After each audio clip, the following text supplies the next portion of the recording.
دوستانو په چیټ سیټینګز کې به میډیا ویزیبিলিټي نو دې کې شو نیولی ډاونلوډ میډیا ان یور ډیوایس ګیلري کنه دا اپشن چې فعال وي یا فعال کوي تاسو دې سره به کوم انځورونه یا ویډیوګانې تاسو ته چې څوک راولېږي هغه که تاسو کله ډاونلوډ کړئ نو دا اپشن چې فعال وي دې سره به ډاونلوډ کولو سره ستاسو په ګیلري ته به هغه عکس انځور او یا هم ویډیو دا به ستاسو ګیلري ته اتومات ثبت کیږي او که دا اپشن غیر فعال وي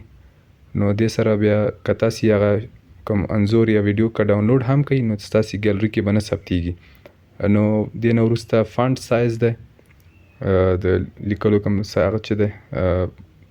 دې کې فانټ سایز فعلا سمال دی تاسو یې نه چې دا لیکنې چې دي دا داسې سایز یې وړکی دی نو داسې که میډیم انتخاب کړئ میډیم سره به ګوري لږ توپیر پکې راغی لږ سایز یې غټ شو د لیکلو بیا به لارج دی لارج بیا لارج اخري سایز دی غټ سایز دې ترڅنګ چیټ بیک اپ دی چیټ بیک اپ که تاسو غواړئ چې ستاسو کوم دغه خبرې اترې مو چې کړي دي وایس میسیجونه او همداسې ویډیو همداسې د انځورونه هم چې یو لیږلي دي یا تاسو ته چاره لیږلي دا تاسو سره پاتې شي نو بیا به تاسو لومړی خو باید ګوګل اکاونټ کې خپل کوم